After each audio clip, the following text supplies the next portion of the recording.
I'd like you to walk me through what's happened to you since the events in Evergreen and bring everybody up to date on my end. So, man, maybe you could start with what happened at Evergreen, although I suspect many of the people watching this do know. Does that seem reasonable? Sure. Yeah, we can start there. I think we should probably err in the direction of being sparse with the details and see where it leads us. Yeah. So in 2017, I was teaching at Evergreen, as was Heather, my wife, and she was literally Evergreen's most popular professor. I wasn't too far behind. I was very popular as well. Our classes were always overfull, and we accepted more people than we had to and had to turn some away anyway. And then in actually 2016, the new president of the college, George Bridges, began an initiative or a set of initiatives surrounding diversity, equity, and inclusion. And these initiatives included the impaneling of a committee that was supposed to look into racism at the college, its impacts, and to propose solutions. And as it became clear what they were alleging and proposing, Heather and I became very alarmed. And I began to speak out, at first in faculty meetings. And then when the ability to speak out in faculty meetings became non-existent, I took to our faculty and staff email list to talk about the threat to the college that was created by these initiatives. And that, of course, brought about exactly what you would imagine, which were accusations that I was motivated by some kind of racism or white supremacy or white fragility, or who knows what the accusations were exactly. But in any case, I fought back anyway. And my sense was I had tenure and I was well liked and I was well known at the college. I'd been there for 14 years. And so I didn't think they had the power to get rid of me. And that gave me the ability to say what needed to be said about these proposals. Well, the upshot is that ultimately protesters, 50 students that I had never met, showed up at my classroom, accused me of racism, demanded that I either be fired or resign. I told them I wouldn't. And riots broke out at the college in which faculty and administrators were kidnapped. I was apparently hunted car to car on campus by protesters. The police were stood down by the college president, and we were basically left to fend for ourselves with student patrols roving the campus with weapons, baseball bats, and the like. So it was a chaotic scene. There was a lot of interest in it because it was very colorful. But of course, most people back in 2017 dismissed this as, yes, an overreaction, but you know how college students are. And those of us who saw it up close knew that that couldn't be the case, that it would ultimately spill out into civilization. And we, of course, were right. And now it's everywhere. We see it taking over institution after institution.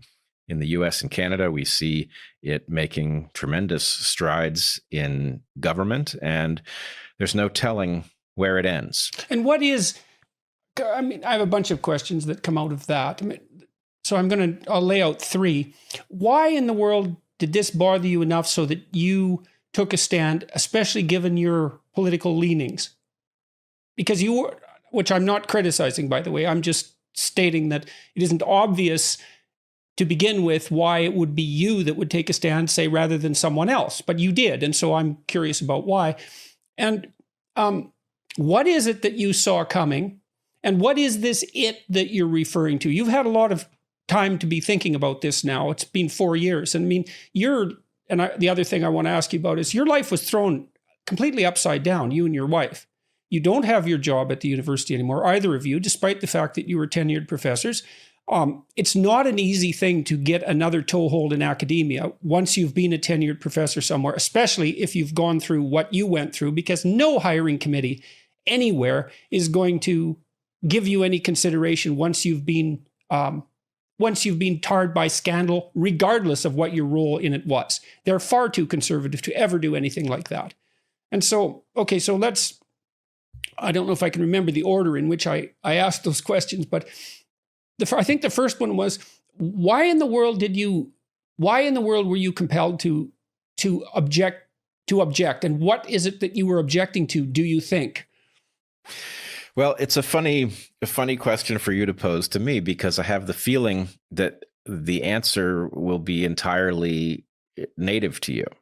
I literally don't believe I had any choice. People frequently ask me why I stood up. And my sense is, if I think through the alternative, I simply can't live with it. I can't sleep. Yeah, right? but that doesn't seem to bother most people. So I don't get that. Well, like, why you? Well, right. I mean, I guess that's the thing I'm discovering.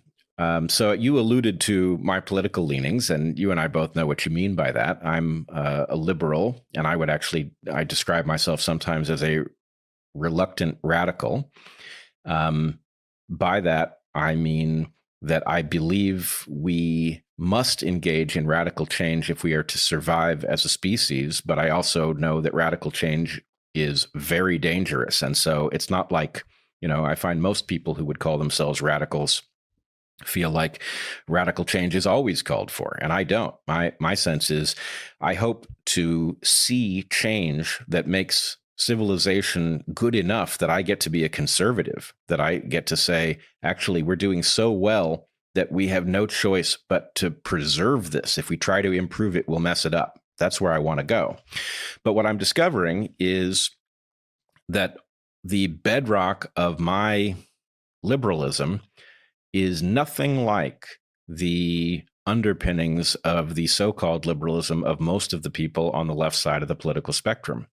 My liberalism comes from a sense that, yes, compassion is a virtue, but that policy must be based on a dispassionate analysis of problems.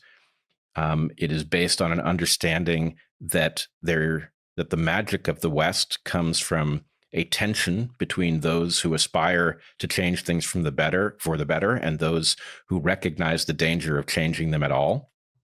And so in any case, I think the short answer is, we look around the world and everybody makes arguments that sound as if they come from first principles, but most people do not arrive at conclusions from first principles.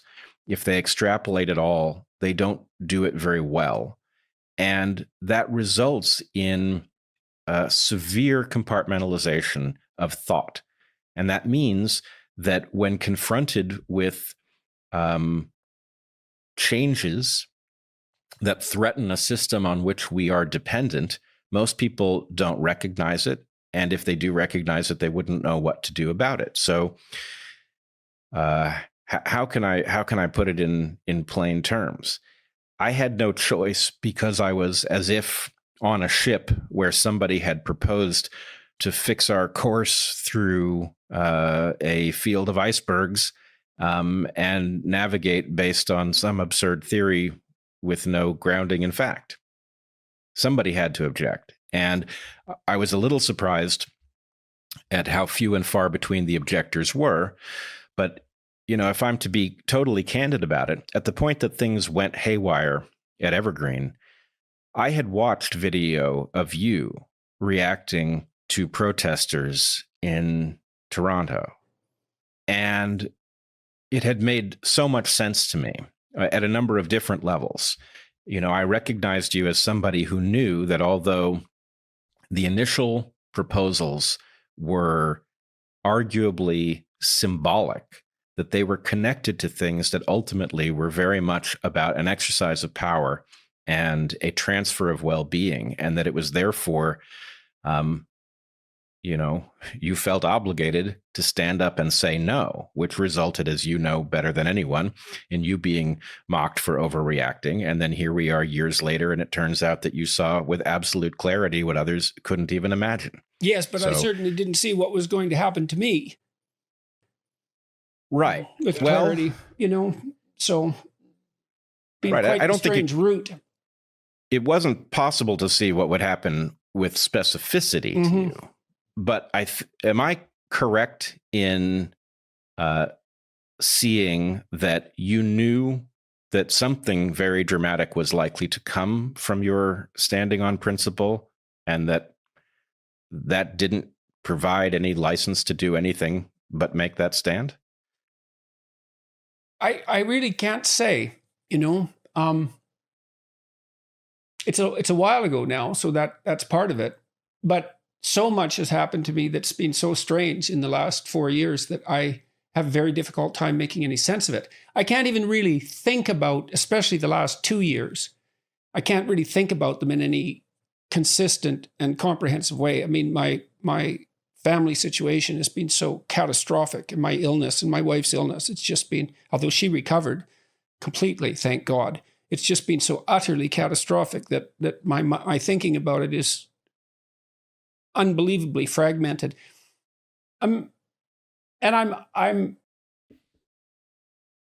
struck dumb still to some degree by all of what emerged as a consequence of me making the first videos that I made. You know, I went downstairs, talked to my wife and my son. My son was living at home at that time, temporarily.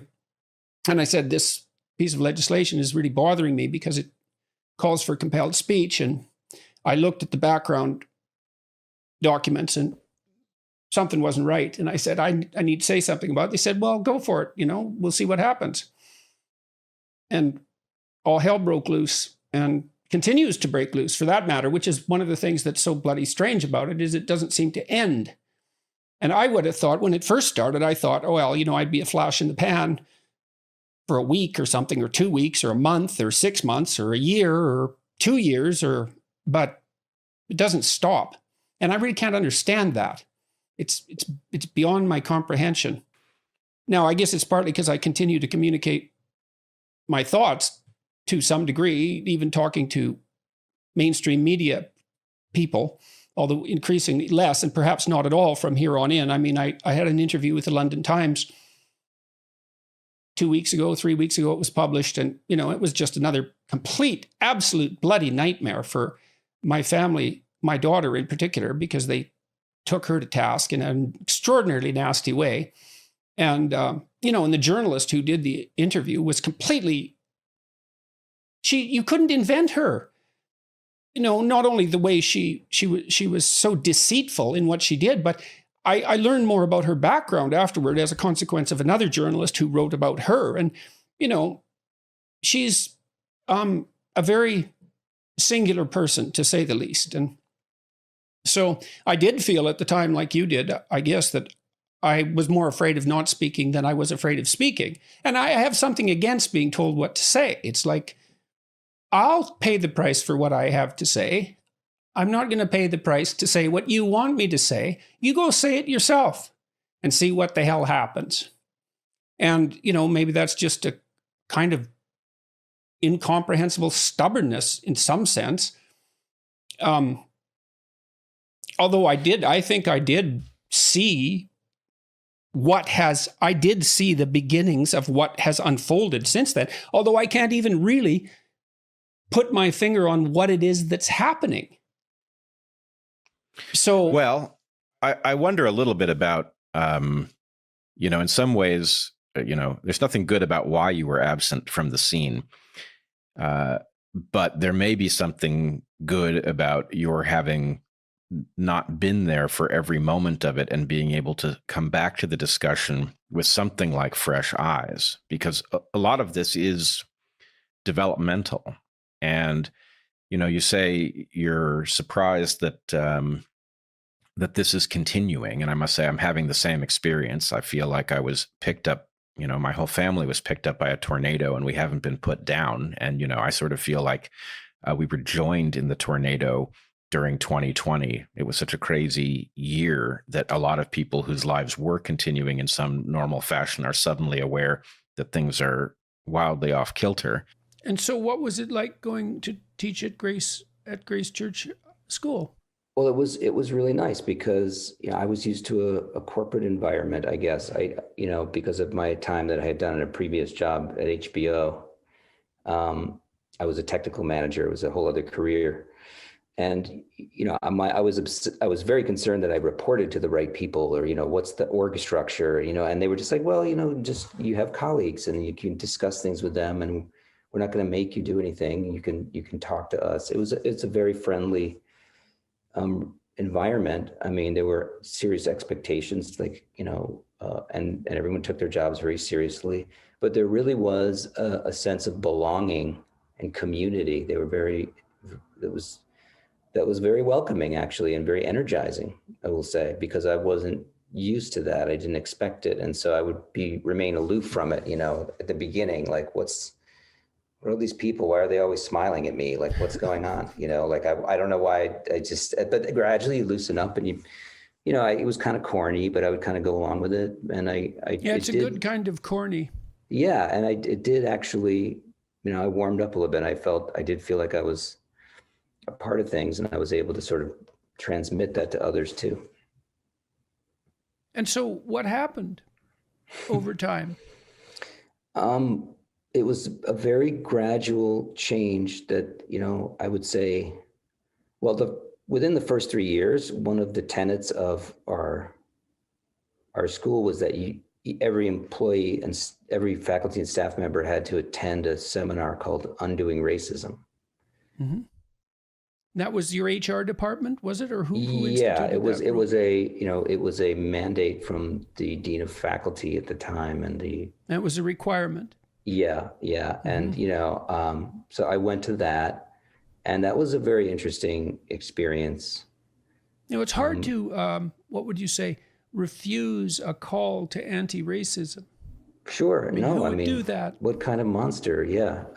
And I went into it, and I actually felt energized, and I was converted. I had a sort of, I am white and I'm privileged, and you're right, we need to take care of this. And there were people in a circle, and people of all different races and backgrounds, and it was facilitated. And, later I looked back on it, and I realized sort of how they did it. They did it in a very interesting, seductive way. And what way was that? Well, as I recall, they started out, well, it was sort of two parts. The first part was the history since, the slave ships landed on American soil, and then throughout time leading up to the present. And then they focused, for the second half of the session, they focused on how to help a community that has been shaped by all of this. And very early in the session, they said, we want you to withhold any judgment of anyone's choice or agency. Anyone, any of, the minority Black populations that we're talking about here. We want you to simply bracket or put, withhold any analysis of the choices that people make, because that will often lead to a misunderstanding or insensitivity towards what's happening. So why do you focus on that specifically, that issue specifically? Well, because it was as they retold the history, and as they talk about the present circumstances, they never actually revisited that. So you're constantly focused on the oppressed population in terms of what is acting upon it, acting upon those individuals. And, to me, that's like denying a certain agency, right? But they never actually lifted the blinders off at the end. Like they would put everyone sort of acknowledged that they were going to go along with this at the beginning. And I was like, really? We're going to do that? We're going to treat people as less than human? Well, okay, it must be like a temporary thing. And why did you see that as treating them as less than human? I mean, I presume that the people on the other side of the fence would say, well, we're all caught like corks on the sea in the throes of vast social movements over which we have little or no control. And who are you to cast judgment on people who have been relatively deprived in that regard compared to you? It's possible to make a fairly stringent moral case that that's the appropriate mode of behavior, but there was something in you that objected to that, and you remember that now. Yeah. Despite the fact that you said that you were energized by this and pulled in by it. Why do you think it caught you as well? Well, it was a social thing, right? It's the people in a circle, and people are talking about their experiences, and people are saying, as a Black person, this has happened to me. And at one point they actually, and it's empathy, right? You care about people. You feel, if you're sitting face to face with someone, of course I'm going to be sympathetic and empathetic, and people are narrating, but the problem, I think, is generalizing that to groups, and, getting you to make a different set of assumptions about those groups based on a sort of, selective way that the empathy is leveraged, I would say. Well, there's also the implicit,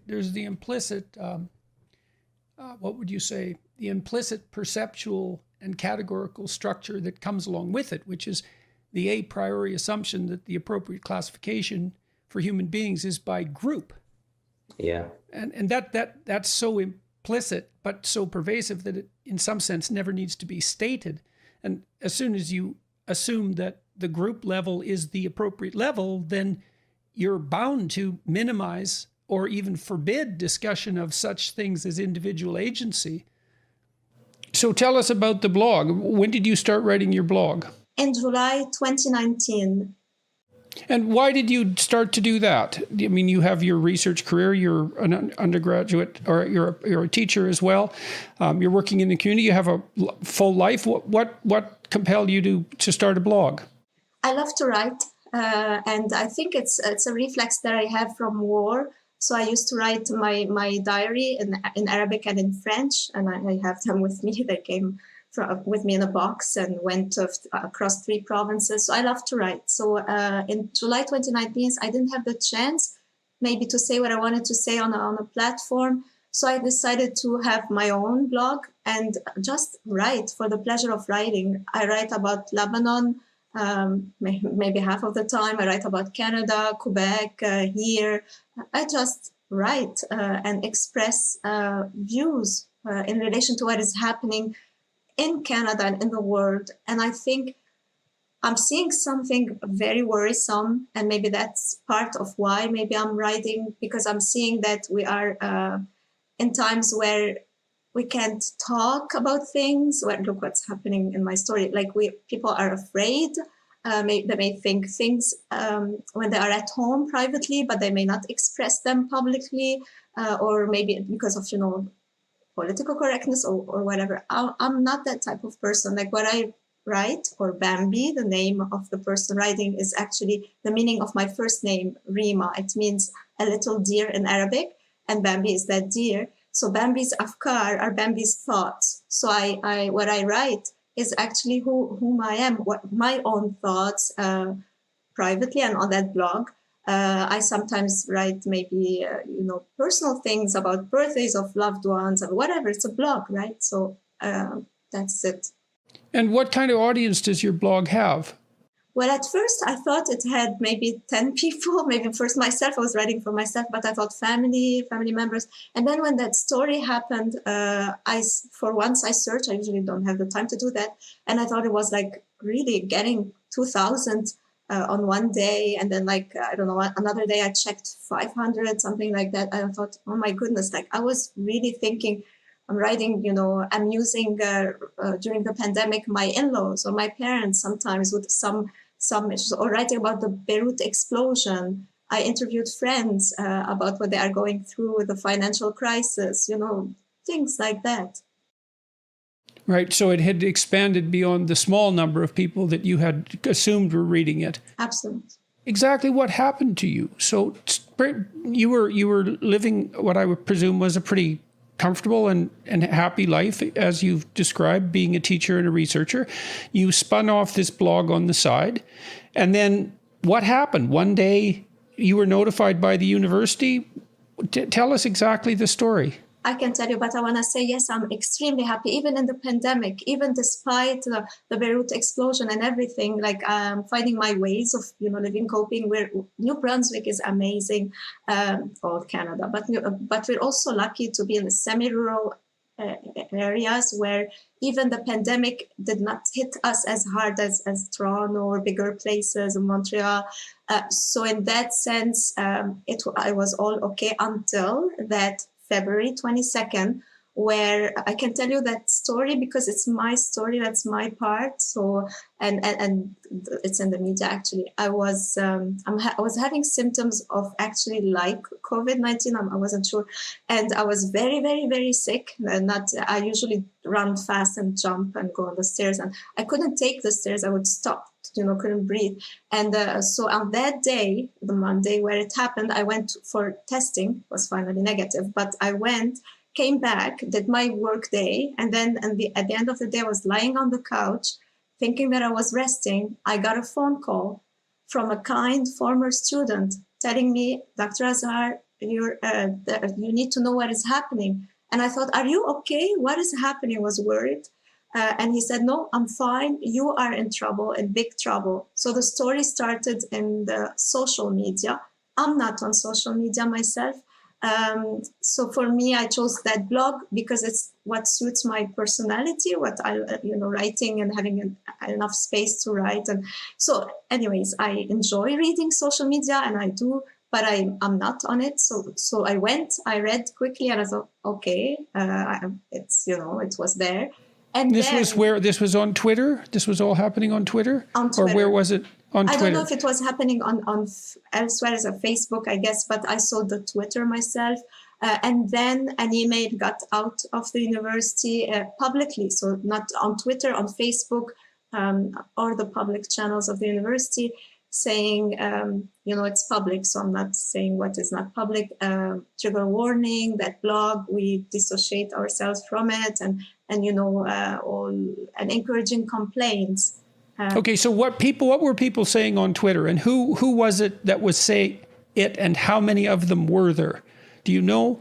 A lot, and like it was a big thing on social media. And there has been also at one point, a threat of violence on social media and things like that. So it was then, I don't want to forget that part, when there were 3 student organizations asked for my removal from my position at my university, and also affiliations elsewhere, like University of New Brunswick, Université de Moncton as well.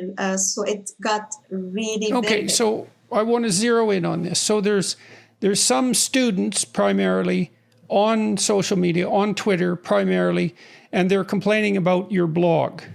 Yes. And they're students who are part of student organizations. And then the student organizations themselves, 3 of them, are contacting the people that you're working for or with, suggesting that you're not the sort of person they should be associating with and asking for your removal.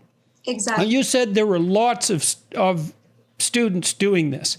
And I'd like to get an estimate of something like a number. So does a lot mean 500 or does it mean 5? So in between, maybe. I don't know precisely the answer. But well, the reason I'm asking is because one of the things I'm curious about is just how many people have to complain before complaints are taken with some degree of seriousness. Now, I've dealt with ethics boards, for example, at my own university, and they have a policy that every complaint should be investigated thoroughly. And I'm not very fond of that policy, particularly because there are a lot of people who cause a fair bit of trouble for absolutely no reason. And it seems to me that complaints need to pass something approximating a reasonable threshold before they're dealt with, let's say, seriously. And so, it's striking when you're talking about this that you don't know how many people actually came after you, because they came after you on social media. And it's certainly not in the hundreds. It's unlikely to be, and correct me if I'm wrong, it's unlikely to be in the dozens. Is it 10? Is it 15? And were they students who were actually in your classes, or were they just people who read your blog? And what were they objecting to in your blog exactly? What did you say that was in principle, or do you even know what it is that they're upset about? What I've read is that you made some claim that Canada wasn't systemically racist, that wasn't the right way of looking at the country.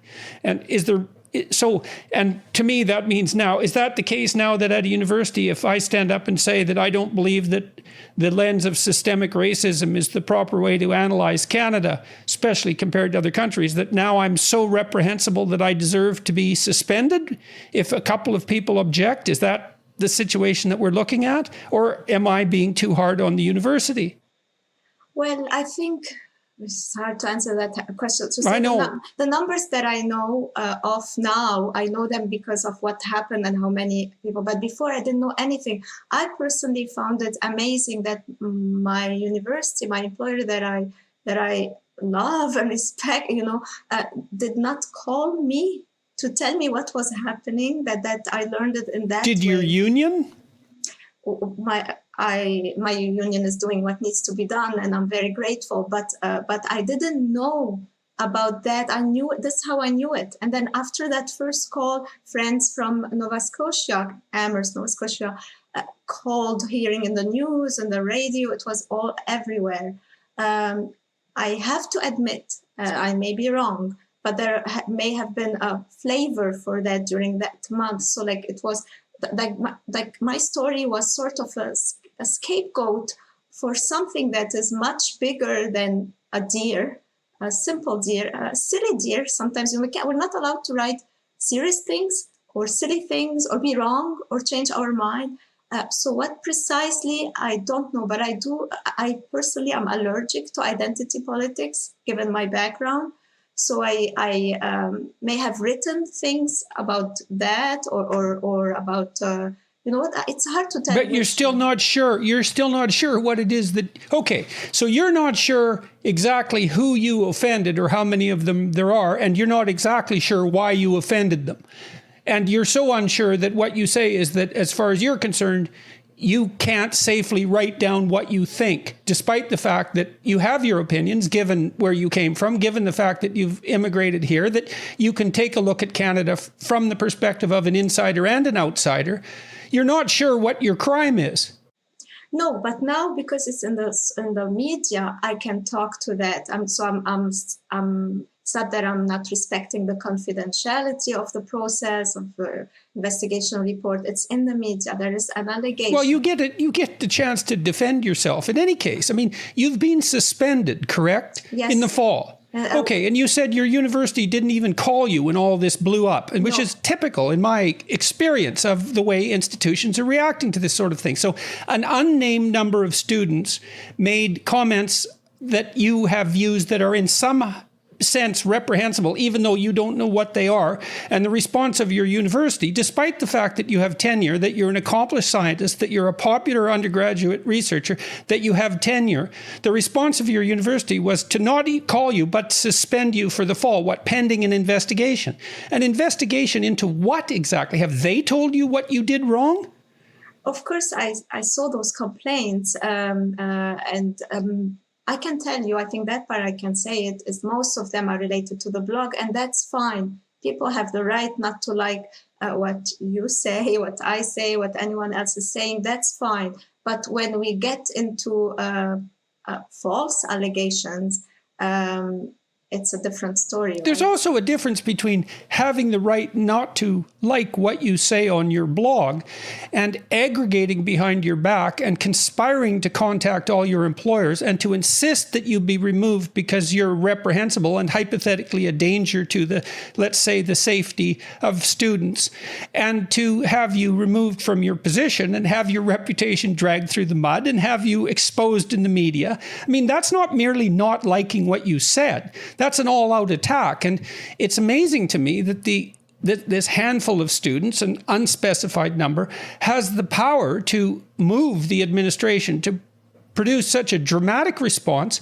And you keep wavering in some sense as to the nature of your crimes. You said you think it's likely the blog, but I guess there are allegations that go outside the blog as well. Have you ever had trouble with your students in classes that have resulted in complaints? Never. Ever. All those who know me personally, who can guess who I am in the blog, because I think it shows a little bit that I write a lot, so you can guess, you can see, you can make links, you can see.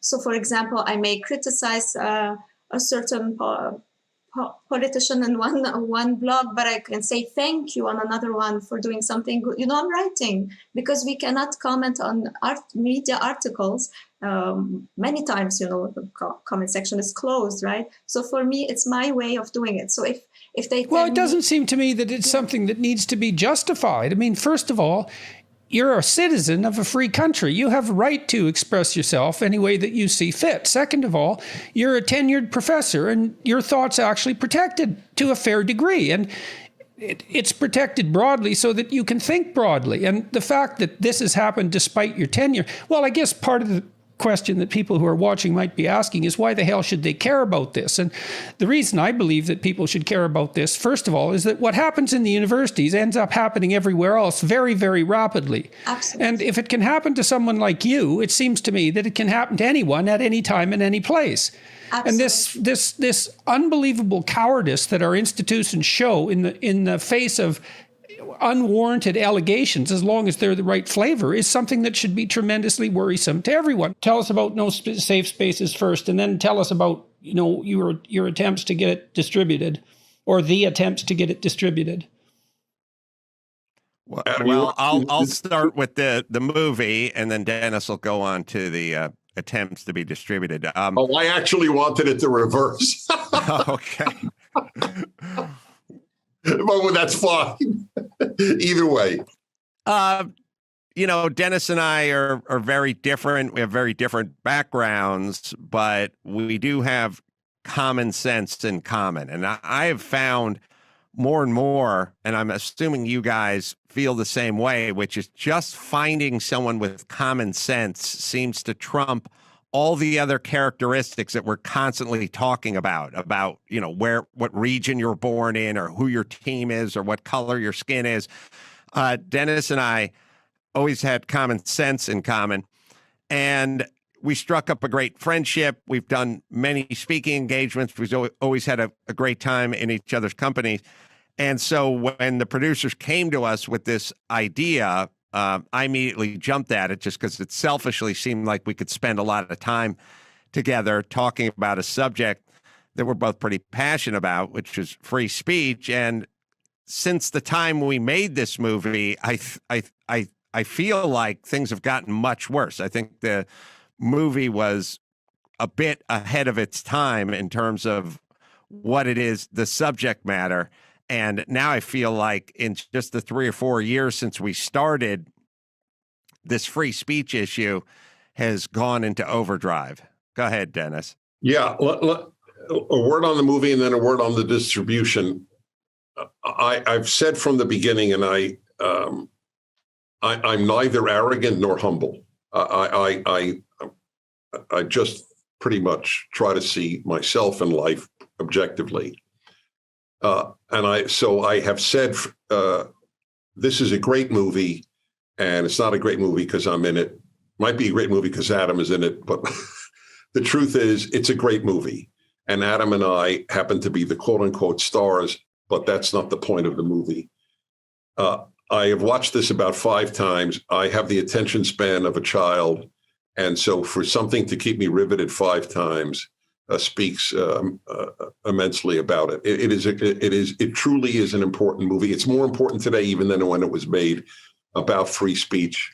And it's got movies within the movies. And anyway, people should see it. I'd like to point out too, just as an advertisement of sorts, there's a Canadian equivalent to that movie called Better Left Unsaid that has faced the same sort of distribution problems that you guys have faced. And it focuses on issues that are more germane to Canada, although also relevant to the U.S. And so, they deserve a note. They deserve a mention. So I'm glad you pointed out. I happen to think that things are worse in Canada than in the U.S., but that's an interesting discussion for either another time or later on today. So what was your impetus for making, I'm in the movie, so everyone knows. Let me just talk about the distribution. Netflix refused to distribute it, to stream it, which is incredible given how popular the movie is.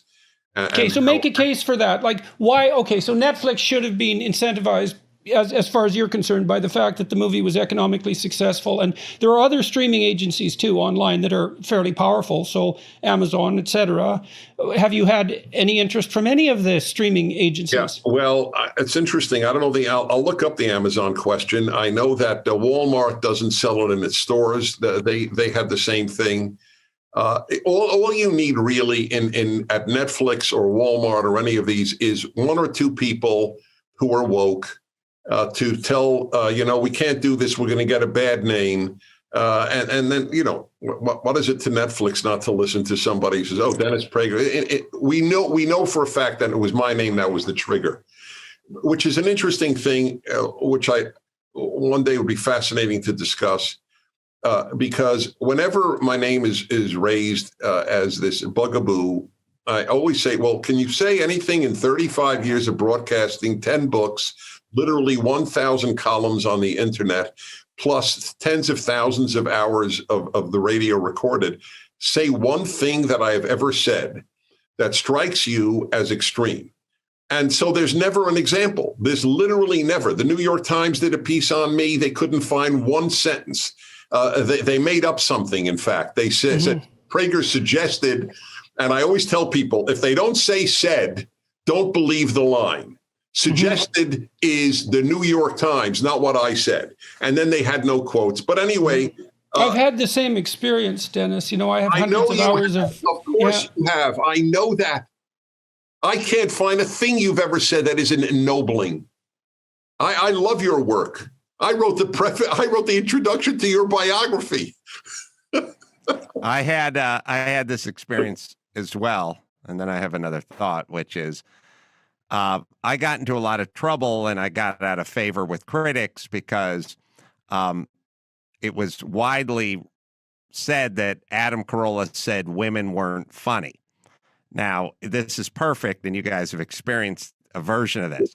I did an interview years ago, and the person said at the end, who's funnier, men or women? And I said, well, I think men are. I think it's based on them trying to have sex, essentially. So they had to exercise that muscle a little bit.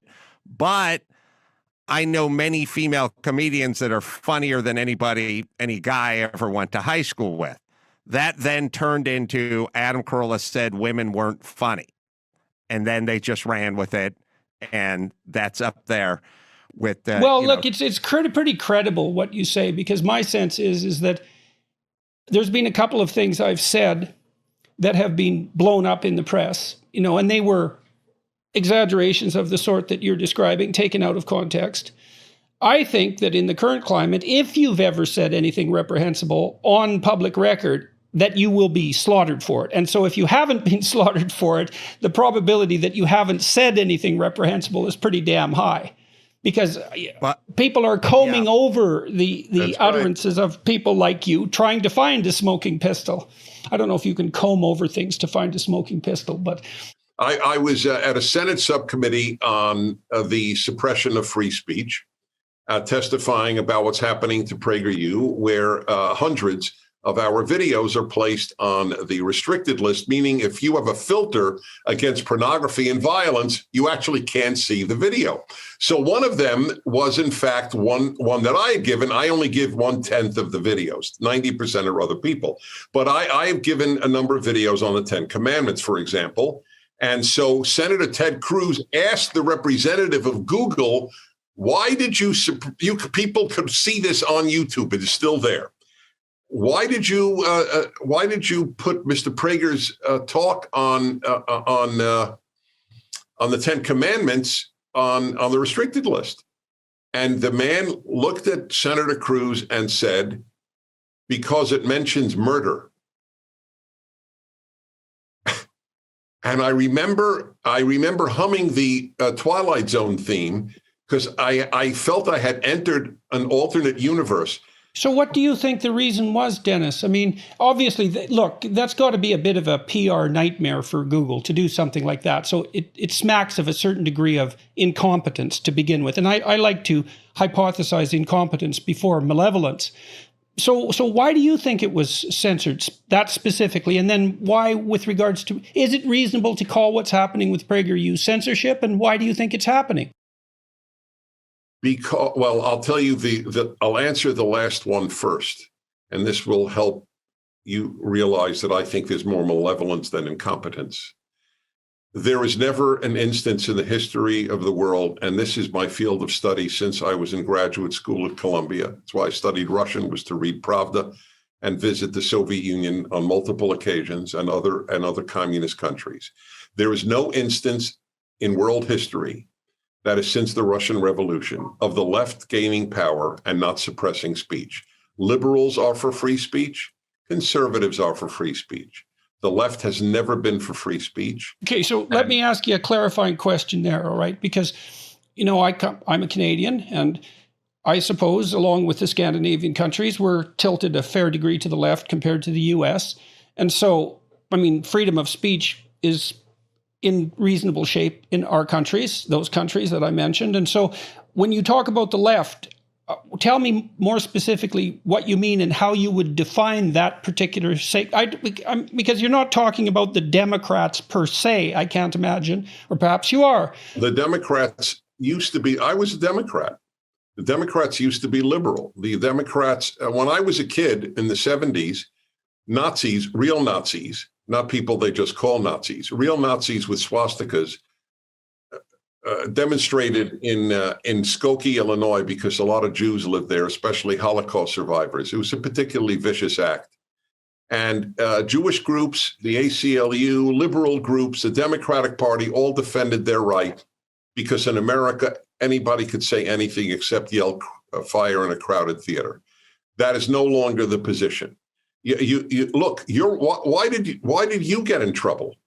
And I've wondered about that for a long time. Okay, so I'm. If you're wondering, I'm not.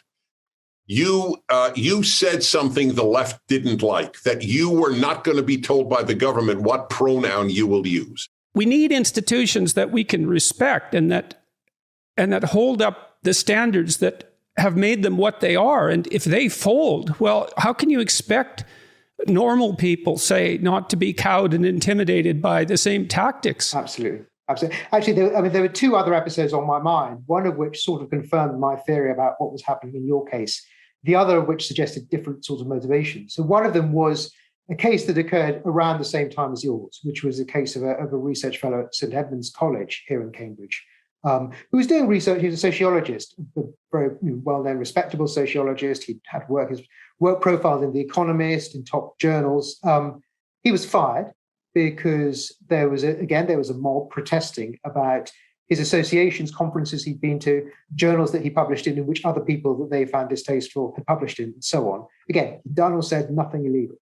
That was one case, which again, I think illustrates the sorts of pressures that I think were being brought to bear. And what were the topics for that? The topics of race and intelligence. Yes. Well, the intelligence literature is rough.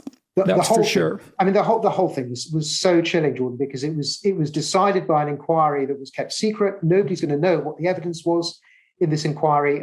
So the whole thing was terrifying. The other case was slightly different. So there was another case that concerned me, which was a case where it was an event for the Palestinian Society, where there was a chair from that society, which the university threatened to shut down because they were worried that the chair might be an extremist or something. She wasn't at all. She was a respectable academic from SOAS, and the university imposed its own chair on that.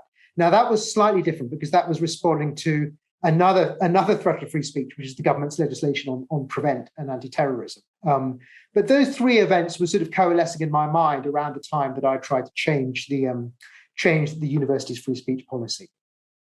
Okay, so let's talk about the change in the free speech policy. What changes did you propose? And then it took a couple of years, as I understand, to really get this through. And I also understand from James that it wasn't that easy to get people to speak in favor of your proposal, but that it was passed, and we need to go into that, by an overwhelming majority of the people who were concerned and able to legislate such things, so to speak, for the university. Yeah, so I can take you through that. What happened was this was around actually March 2020, so about a year after your case, and the university had decided that it was going to put through a new freedom of speech policy.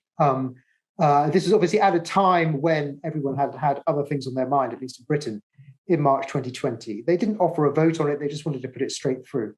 And it was a policy which I found concerning, especially in light of these incidents.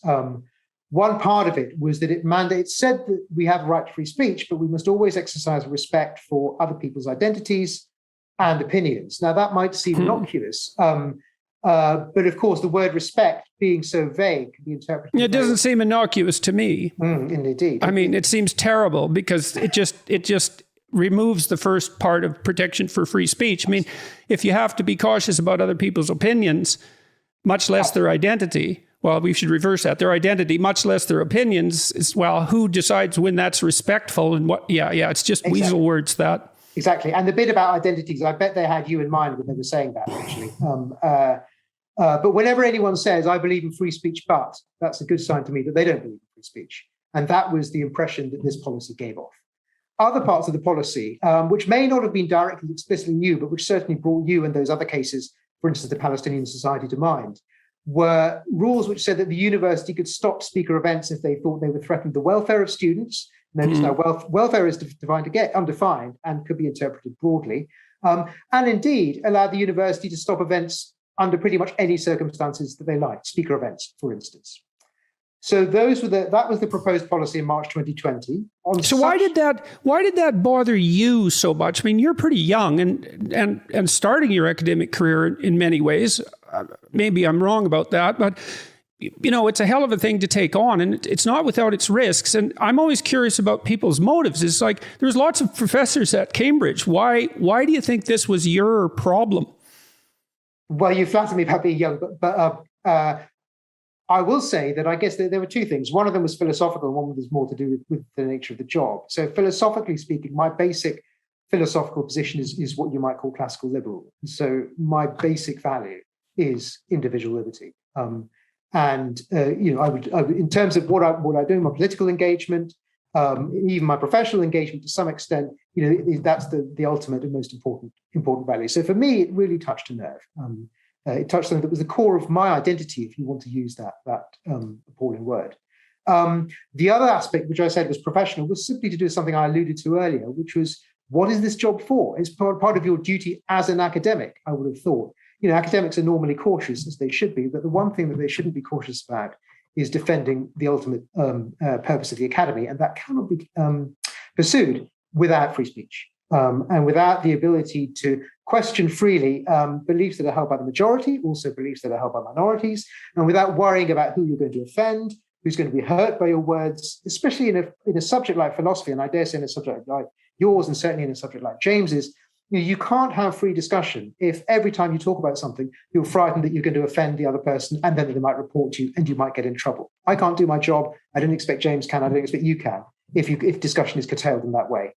So no scientists can, because that freedom of inquiry and the freedom to upset traditional truths, let's say, well, in a really fundamental sense, that's what science is all about. And as let's say, a creative scientist, you're always working against what's established, because otherwise what you discovered wouldn't be new. And you're always going to be facing people who are upset for one reason or another by your hypotheses and your research. So it's not a side issue here. It's crucial to the academy as such. Yeah, absolutely. It's absolutely. But that still doesn't explain why you made it your problem, say, when so many people were perfectly willing to remain silent. Well, one thing I would say was that I was slightly surprised when I wrote. So after the university's policy came out, there was a discussion. What's called a discussion in Cambridge University really means that you write a paper and it's published in the university magazine. And so I sent a short paper off proposing some changes to these policies and stating my objections. And I had expected, this being Cambridge University, that many other people would do the same. Because I didn't think I was alone in being concerned about this. Nobody else did. So that was the first point at which I realized. So there was no real bravery on my part, because I had expected at that point that a lot of other people would be jumping in. Nobody did. So that was the point at which I realized that I was perhaps more isolated than I'd expected. To go back to your question about motivations, I mean, I don't know what more I can tell you. I mean, these are things that matter to me. I don't really care if anyone else is doing it or not. And did you face any trouble? So you voiced your opinion and you wanted to modify this this document, which had, let's say, politically correct underpinnings. And did it cause grief for you? Were people outraged by what you said, or did things proceed as a matter of course? Well, it was interesting. So some people wrote to me. In fact, quite a few people wrote to me at the time saying that they agreed with my concerns, which sort of made it even more surprising that nobody had actually said so in public. Some people wrote to me saying they agreed with my concerns but weren't willing to say anything in public.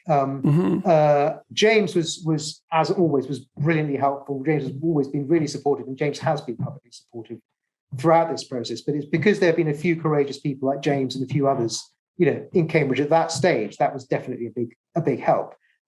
So there was some support. I also had people warning me. So I had people saying, you might get some kind of disciplinary procedure, you might get some kind of investigation. I didn't expect anything at that stage, and indeed nothing happened to me at that stage. And I'm pleased to say there've been no investigations or anything of me since. So that's really interesting in two ways, isn't it? Because it shows you how loath people are to do this because they're afraid. And we shouldn't make light of that, because this is actually no fun. If you do something like this and it explodes in your face, like it probably took me a long time to recover from the disinvitation, especially the way it was handled. And my health and my wife's health were extremely compromised at the time. And so it came at a particularly bad time. We had just received news that she probably had terminal cancer. And so this came on top of that. Now, luckily that she survived, thank God. But, it was a harrowing time. And so I see why people can be cowed like this, because you don't know when this is going to explode and when it's going to tangle you up so deeply that, well, your job's gone. That's what happened to the Weinsteins, for example, at Evergreen. And I mean, that did them a tremendous amount of damage. They're unbelievably resourceful, and they got back on their feet.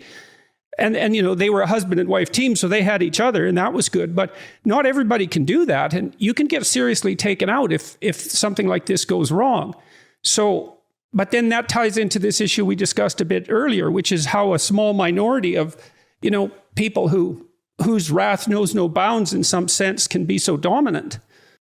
Yeah. So it was in some ways a calculated risk, and I mean I can't imagine how difficult that must have been for you, Jordan. It must have been horrific. One thing I saw happening in Cambridge, not quite then, but a little bit later, was the treatment that was meted out to not an academic, but to a member of the university staff. So we have college porters in Cambridge, and these are people who work at the colleges. Often they're sort of retired policemen or military or something. Really helpful. They do all kinds of jobs around the college. Students rely on them. The academics rely on them. The ones in my college are brilliant. There was one at a college in Cambridge who was also a Labour councillor, who resigned on political grounds, which was to do with his view about trans issues. So he thought it was there was a motion about trans issues that he thought threatened women's safety, and so he resigned on a point of principle, and that's his political activity. That's his right. I could understand his grounds for doing that. The students at his college, so these are typically much more privileged people than him. Students at his college formed a mob to try to get this man sacked. And this was they're much more privileged people.